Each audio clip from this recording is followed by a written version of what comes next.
Amigo y amiga que me escuchas, te damos la bienvenida nuevamente a Púlpito Reformado, la voz de la Reforma Protestante en Puerto Rico, la voz oficial de la Iglesia Presbiteriana Reformada en San Juan.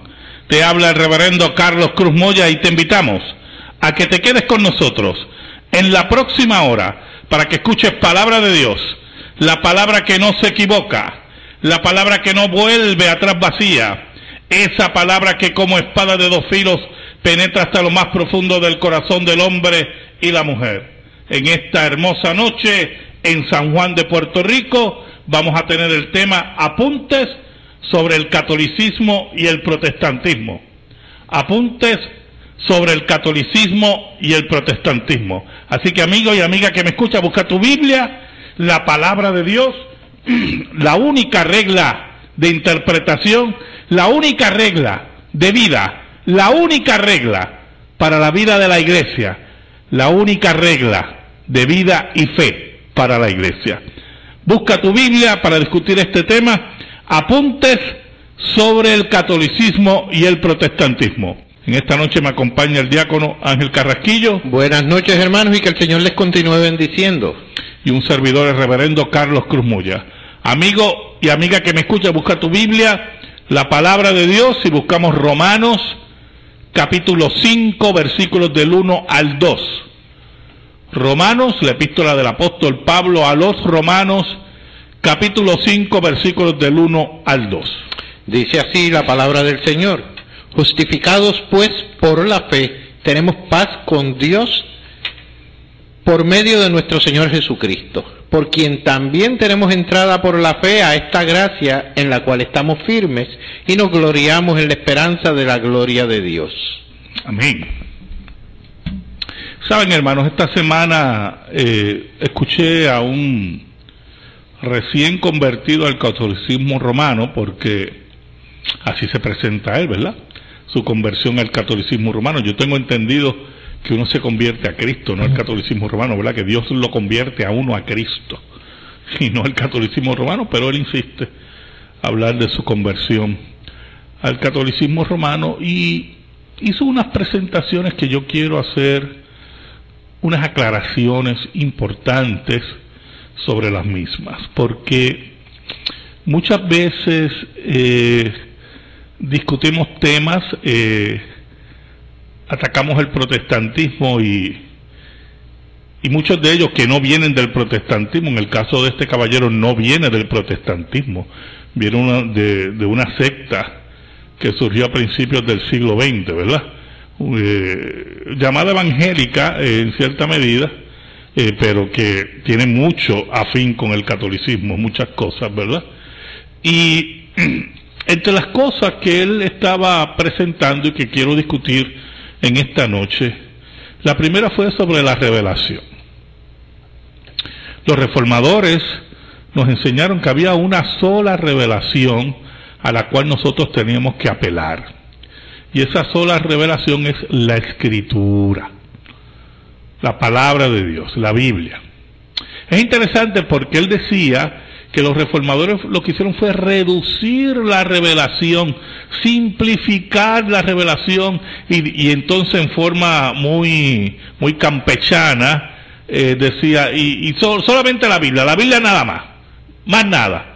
Pues mire, en ese sentido, cuando él hablaba de reducir la revelación en una forma peyorativa, ¿verdad?, en una forma negativa, los reformadores nos enseñaron no que se estaba reduciendo la revelación, sino, número uno, que lo que otro se llamaba revelación no era revelación. Como la tradición de la iglesia, ¿verdad?, el magisterio de la iglesia católica romana, y lo que ellos insistían en enseñar como parte de la revelación que contradecía la Escritura. Por lo tanto, lo que hacen los reformadores es aquilatar la revelación, darle la justa perspectiva y llevarla por el camino correcto para que la iglesia de Cristo viviera acorde a la voluntad de Dios y no a la voluntad de los dogmas de hombres o como decía Lutero, en las contradicciones de los concilios y de los padres y de los papas, sino adherente al texto bíblico. Lo que él llama reducir la revelación es lo que nosotros llamamos aquilatar la revelación. El apóstol Pablo nos dice en 2 de Timoteo, capítulo 3, versículos 16 y 17. Toda la escritura es inspirada por Dios y útil para enseñar, para redarguir, para corregir, para instruir en justicia, a fin de que el hombre de Dios sea perfecto, enteramente preparado para toda buena obra. Mire qué interesante. El apóstol Pablo le dice a su discípulo, ¿verdad?, a Timoteo, a su hijo amado en sentido espiritual, que la escritura bastaba, mire qué interesante, la escritura bastaba para que el hombre de Dios estuviera enteramente preparado. Así dice el apóstol Pablo, enteramente preparado. Mire las palabras que utiliza, ¿verdad? Perfecto, para que el hombre de Dios sea perfecto, enteramente preparado para toda buena obra. O sea, ese hombre de Dios no necesita las opiniones humanas de concilios que se contradecían, que eran concilios romanos. No estamos hablando de los concilios ecuménicos, los primeros concilios que estuvo Oriente y Occidente unidos para tomar decisiones que al día de hoy nosotros creemos, ¿verdad? Sino los concilios romanos, que lo que buscaban era levantar la supremacía del obispo de Roma sobre toda la iglesia de Cristo, sin ninguna base histórica ni bíblica. Por eso Lutero, los reformadores, Juan Calvino nos enseñaron que nosotros no podemos obedecer ningún concilio que contradiga la revelación bíblica. Concilios, uno que aceptaba las imágenes y otro que los rechazaba, eran concilios que se contradecían, ¿verdad? Concilios que condenaron el pelagianismo y el semipelagianismo, para posteriormente otros concilios darle apertura al semipelagianismo. Y Lutero y Calvino estaban claros. Por lo tanto, se dieron cuenta que las opiniones de los concilios romanos, de los papas romanos, de la cátedra, o lo que ellos llamaban tradición apostólica, que es el gran error también. Roma quería en forma muy cándida, ¿verdad?, enseñarnos que lo que enseñaban los padres era lo que se conocía como la tradición apostólica, que los padres habían recogido la tradición apostólica, y los reformadores nos enseñaron, ¿verdad?, los reformadores nos enseñaron que la tradición apostólica estaba en el Nuevo Testamento. Lo que nosotros queremos aprender de los apóstoles, de lo que ellos enseñaron, de lo que era parte integral de la vida de la iglesia primitiva, estaba en el Nuevo Testamento. Si nosotros queríamos oír la tradición de la iglesia, la tradición eclesiástica, ya uno recurría a los padres. Pero los padres tenían que verse a la luz de la autoridad de la Escritura. Y ahí entramos en otro comentario que hizo este caballero. Mire qué interesante, ¿verdad? Este fue el segundo comentario. Él decía, ¿verdad?, que los reformadores y la iglesia protestante citaba, en pocas palabras, ¿verdad?, la Escritura y escogía textos selectos de los padres, como si los reformadores hacían un tipo de edición o editorializaban a los padres y escogían los textos que le convenían. Perdóneme, hermano, yo quiero que usted entienda algo. Eso es difamatorio. Eso es lo primero. Lo segundo, eso es una hipocresía. ¿Sabe por qué? Porque, número uno, los padres de la iglesia no son infalibles. Los padres de la iglesia usted los tiene que ver a la luz de la Escritura. Eso es demagógico, esa declaración es una declaración demagógica. Y lo segundo que le voy a decir es que Roma hace lo mismo. Y usted dirá, ¿en serio? Pues claro. Por ejemplo, Orígenes creía, mire qué interesante, en la persistencia de las almas. Él creía que había un alma, ¿verdad? Poniéndolo en una forma popular, pueblerina, como si existía un almacén de almas. Ya Dios había creado todas las almas y poco a poco bajaban las almas según eran concebidas. Y habían conceptos de Orígenes de que esas almas habían entrado en un tipo de pecado en ese almacén en donde estuvieran, y por eso cuando bajaban aquí ya eran almas pecadoras, por un problema que hay, ¿verdad? Desde el punto de vista de que Dios introduce un alma en un cuerpo pecador, pero no es lo que estamos discutiendo en esta noche. La pregunta es, ¿la Iglesia Católica cree eso? ¿La Iglesia Católica Romana cree eso? Pues claro que no lo cree, ni nosotros tampoco. ¿Y por qué no cita Orígenes en eso? Porque sabe que está errado. Orígenes también tenía un concepto del verbo de Dios, Orígenes, ¿verdad? Un creyente en la Trinidad, pero tenía un concepto de la generación eterna, ¿verdad? Del engendramiento eterno del Hijo, que es un concepto en cierta medida que subordina al Hijo al Padre. Y por lo tanto, desde el punto de vista trinitario, es un error a que la Iglesia Católica no lo cita, porque sabe que es un error.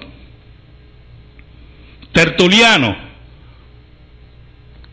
era montanista, hermanos. ¿Y qué era el montanismo? Pues mira, el montanismo fue una secta que surge en el siglo II, del siglo II y el siglo III. Un tipo de carismatismo herético temprano, ¿verdad? Porque esos muchachos siempre han estado muy presentes en la iglesia, molestando mucho. Y es interesante porque Tertuliano se hizo montanista, Montano es el fundador, por eso se llama montanismo, y las creencias que tenían los montanistas, mire, eran totalmente heréticas. Tenían dos profetas y una de ellas se consideraba el Espíritu Santo encarnado. ¿A que la Iglesia Católica Romana no cita a Tertuliano en esas áreas? Pues claro que no lo puede citar y estamos de acuerdo que no lo cite, pero no acusa el protestantismo de lo mismo que hace Roma. Porque el protestantismo pasa a los padres de la Iglesia por la revelación bíblica. Roma lo cita por conveniencia. Nosotros lo citamos según la revelación bíblica, porque aquí la autoridad reside en la Escritura y no en la manía que le dé a Roma en el momento que le dé. Porque, y usted dirá, ¿por qué manía, pastor? Bueno, Roma, ¿cuándo usted cree que fue definido el dogma de la infalibilidad papal?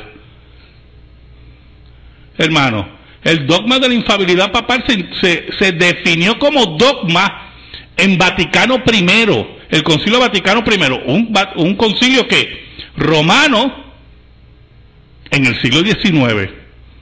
O sea, nadie creía en eso de la infalibilidad papal hasta que un concilio hace que 2 siglos o 1 siglo y medio lo definió, como dogma. Así que le dio esa manía, y hay una historia de eso, ¿verdad?, que no viene al caso, y se definió eso en el siglo XIX. Los reformadores fueron enemigos de esas manías, ¿oyó? De definir dogma fuera de la Escritura, la palabra de Dios, la palabra de Dios. Así que, en ese sentido, tenemos que tener mucho cuidado cuando queremos defender el catolicismo romano con esos axiomas débiles, muy débiles, endebles, que rayan en la mentira. ¿Oyó? Pero no es lo único que dijo nuestro caballero, ¿verdad?, en cuestión. No solamente hablar de reducir la revelación, que es un soberano disparate, y decir que los padres de parte de los reformadores eran escogidos en una forma editorializada, que es lo mismo que hace Roma, lo mismo que hace Roma, sino que lo interesante es que cuando está hablando de la reforma del siglo XVI, hermano, cuando está hablando de la reforma del siglo XVI, dice, bueno, lo que pasa es que en aquel tiempo existía una sola iglesia, que era la Iglesia Católica Romana. Mentira, hermano. Eso sí que es una mentira, no voy a decir que es un error, no, una mentira. Porque cuando surgieron los reformadores, que fue en la iglesia latina, mire hermano, existía la iglesia ortodoxa griega, ortodoxa en la área, ¿verdad? En los diferentes patriarcados, lo que se conocía como los diferentes patriarcados. Y esos patriarcados, hermanos, que era Constantinopla, Antioquía, Jerusalén y Alejandría, que todavía hoy existe, no aceptaban la autoridad del Papa de Roma, o la insistencia, porque nadie aceptaba eso. La insistencia de que el Papa de Roma era sobre toda la iglesia. No creían que era el vicario de Cristo, mire, y todavía hoy no lo creen. O sea, cuando él dice que era la única iglesia, miente descaradamente, vamos, miente descaradamente. Ofende a la inteligencia de los creyentes. Aún más, la iglesia, sus primeros concilios prácticamente se hicieron en Oriente, cuando eran concilios ecuménicos, y posteriormente ocurre la división, el gran cisma del cristianismo. Y le voy a leer parte de esto, ¿verdad?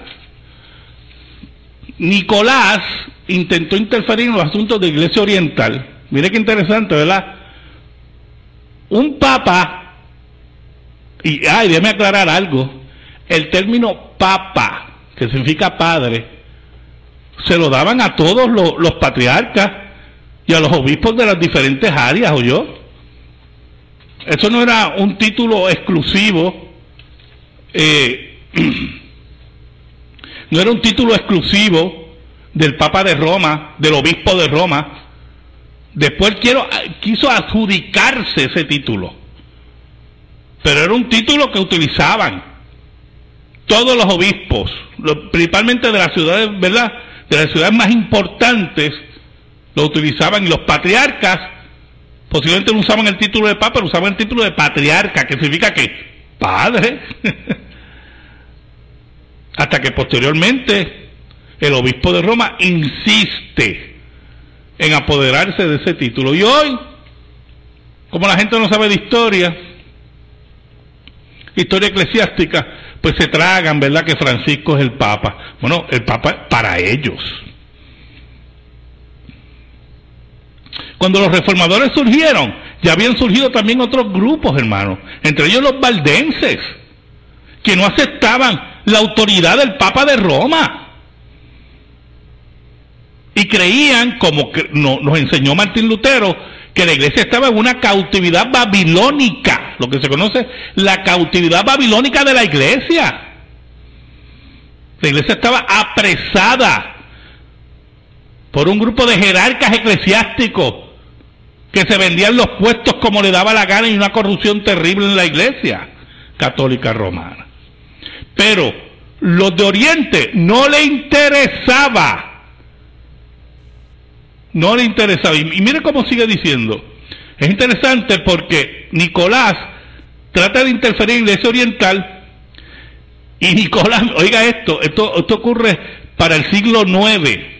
Excomulgó a Focio, que era patriarca de Constantinopla. Como no quería obedecer a él, que se consideraba papa sobre toda la iglesia, pues toma y excomulga a Focio. ¿Usted sabe lo que hizo Focio? Pues lo excomulgó a él. Y se acabó. Si es cuestión de excomulgarnos aquí, pues vamos a excomulgarnos todos. Y por ahí siguió la división del cristianismo. Por ahí continuó. Hasta que, mire, en el año 869, que fue el último concilio ecuménico. De ahí en adelante, De ahí en adelante, la iglesia griega hizo sus concilios y la iglesia latina hizo sus concilios.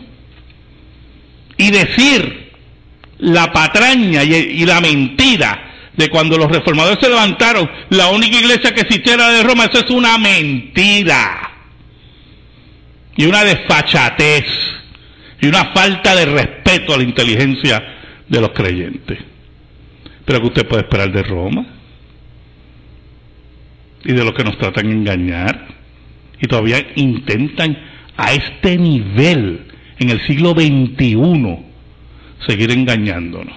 Y la verdad que la intención de estar gloriándose con los papas, mire, si los papas, hubo un periodo de los papas, los vicarios de Cristo, los famosos vicarios de Cristo, mire que eso es alarmante.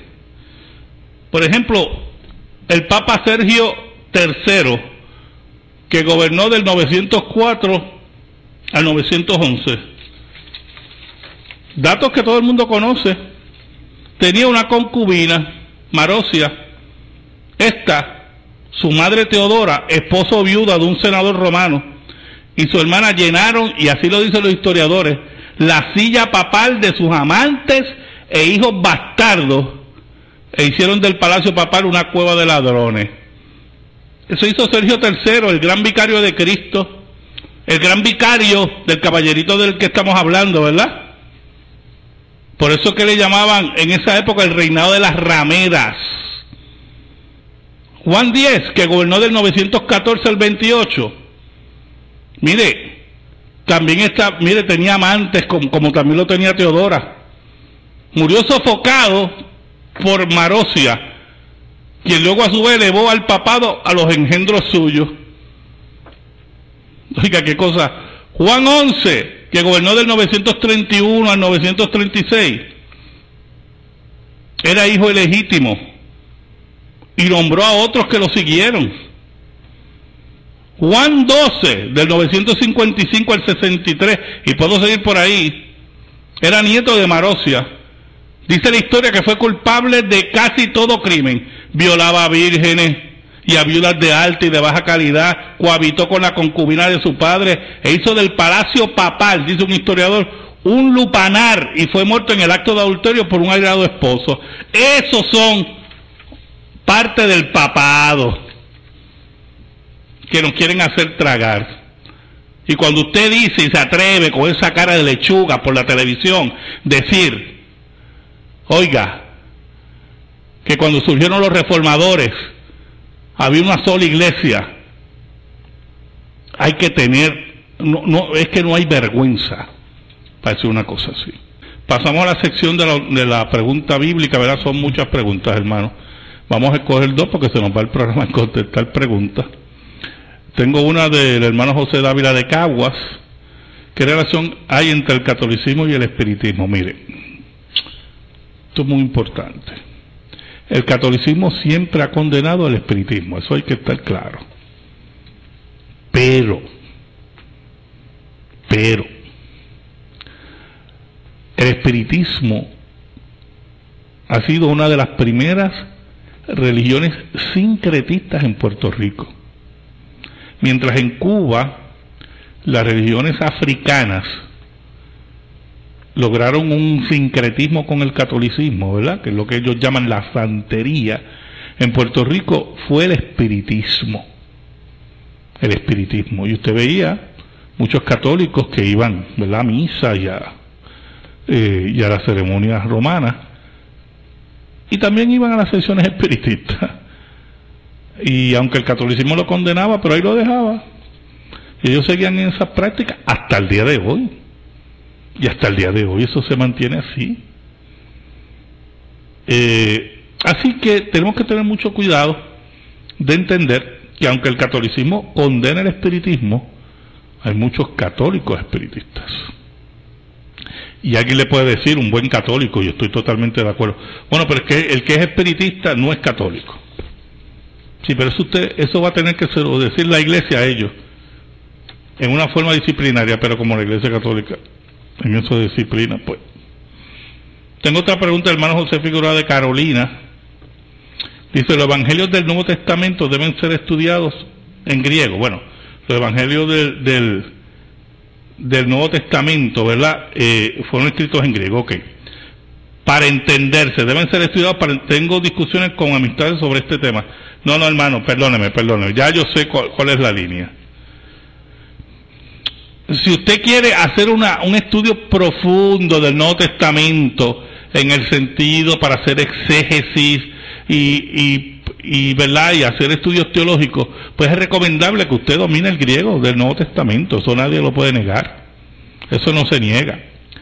Pero decir que usted no pueda tener una comprensión del Nuevo Testamento porque no sabe griego, no va a tener una comprensión, eso es un disparate. Porque para eso se traduce el Nuevo Testamento. Esto no es el Islam. El Islam es el que enseña que el Corán, para entenderlo bien y para que sea palabra de Dios, tiene que ser en árabe. Nosotros no creemos ese disparate. Por eso es que hay eruditos en griego, en hebreo, para que haya unas traducciones lo más fidedignas al original. Y cuando hay duda, pues mire, se va al original, y para eso ya hay diccionarios, griego, español, y exégesis y comentarios bíblicos. Así que el que le dice eso no sabe lo que está hablando, no sabe lo que está hablando. Y esas cosas tienen que estar claras. O sea, la palabra de Dios, que fue escrita originalmente en hebreo, arameo y griego, no está cerrada porque usted no lea esos idiomas. Yo no sé en qué mente cabe eso, ¿verdad? Así que tengamos eso siempre presente. Volviendo, ¿verdad?, a nuestro tema, que estamos en las consideraciones o apuntes sobre catolicismo y protestantismo. Un último, ¿verdad?, un último punto que discutió el caballero fue sobre la justificación por la fe. Y yo personalmente creo que ahí se metió en aguas profundas, ¿verdad? Pero y él negaba la justificación por la fe y en vuelvo a decir, una forma campechana, porque, bueno, en alguna forma tiene que justificar el paso errado que él ha dado. Él decía que los reformadores habían enseñado la justificación por la fe nada más, sin las obras, y esas cosas hay que tenerlas siempre presentes, ¿verdad? Y planteaba que era, diciendo, ellos enseñan la justificación por la fe nada más, y ahí se queda. Y así de fácil, pues mire, así de fácil es, así mismo es. Gratis y fácil, usted lo ha dicho, porque lo difícil lo hizo Cristo en la cruz. ¿Oyó? Cristo cumplió la ley por nosotros, murió por nosotros y venció la muerte por nosotros. Es nuestro sustituto. Por eso el apóstol Pablo nos dice ahí en Romanos 5, del 1 al 2, que somos justificados por la fe. Y posteriormente en Romanos nos dice que si ya es por la fe, no es por las obras. Porque si fuera por las obras, entonces no es por fe, dice el apóstol Pablo. Mire qué cosa. Entonces, los reformadores, empezando por Martín Lutero, se dieron cuenta que por sus obras, por sus esfuerzos, ellos no podían recibir la gracia infusa, esa gracia infusa que enseña Roma, para ser aceptos delante de Dios. Porque Roma enseña que la gracia es un regalo de Dios, pero ellos le llaman la gracia infusa. O sea, ¿cuánta gracia tú necesitas en tu corazón para ser aceptado delante de Dios? Pues hermanos, toda la gracia. Y cuando Lutero y cuando Calvino y cuando los reformadores y aquellos que fueron sinceros se dieron cuenta que aunque buscaban esa gracia, seguían siendo los mismos pecadores, dijeron, entonces, ¿cómo nosotros vamos a llegar a Dios? Hasta que entendieron que esa gracia no era infusa, que esa gracia fue imputada a nosotros por Cristo. O sea, fue puesta a nuestra cuenta, y nosotros teníamos una deuda inmensa que no se podía pagar, la deuda eterna, y Cristo la pagó por nosotros. ¿Y por qué se llama justificación por la fe? Porque si nosotros nos miramos, seguimos siendo ¿qué? Unos pecadores.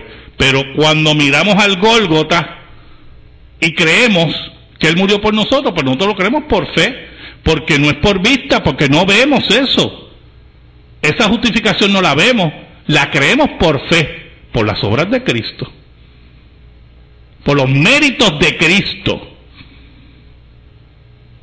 Si confesares con tu boca que Jesucristo es el Señor y creyeres en tu corazón que Dios le levantó de entre los muertos, serás salvo, dice el apóstol Pablo. Amén. Así que el concepto de justificación por la fe, el caballero en cuestión no entendía o lo entendía y no le gustaba. Lamentablemente fue el gran redescubrimiento de los reformadores. Y digo redescubrimiento porque los reformadores no inventaron nada. Los reformadores descubrieron de nuevo a Agustín y al apóstol Pablo y entendieron qué grande era la justificación por la fe. Y cuando empezaron a enseñar la justificación por la fe, el mundo se estremeció. Y entre ellos, Roma.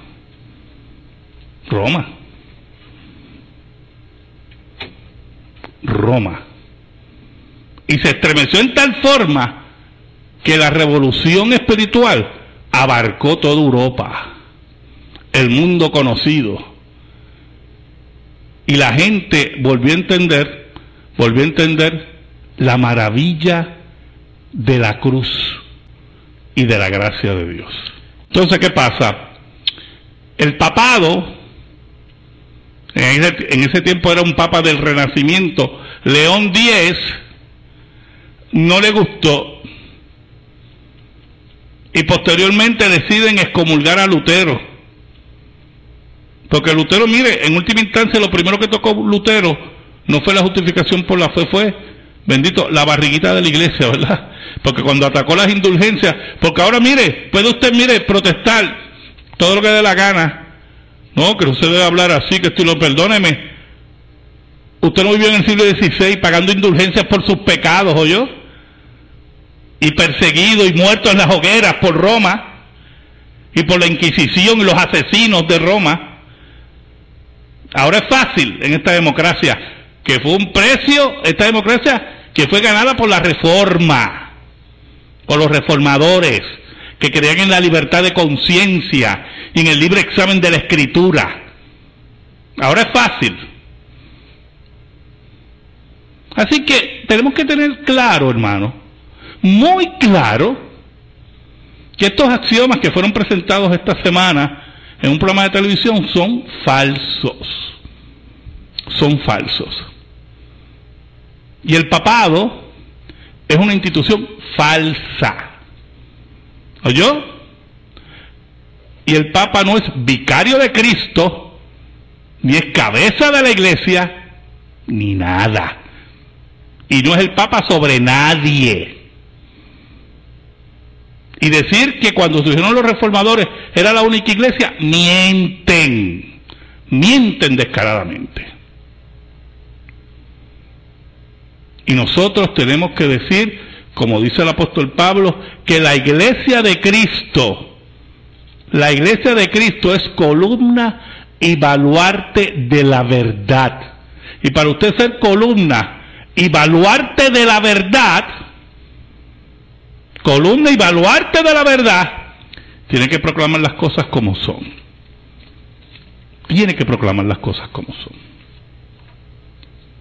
Eso es así. En esta noche, amigo y amiga que me escuchan, muchísimas gracias.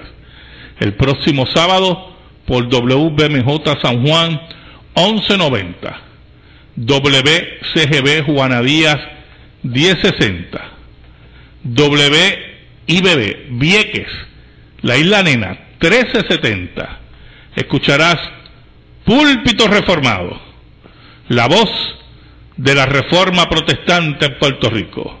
Le pido al Señor que bendiga tu vida, bendiga tu hogar, bendiga tus hijos, bendiga tu trabajo, y que la paz de Cristo, que sobrepuja todo entendimiento, siempre esté sobre ti y los tuyos. Dios te bendiga ricamente.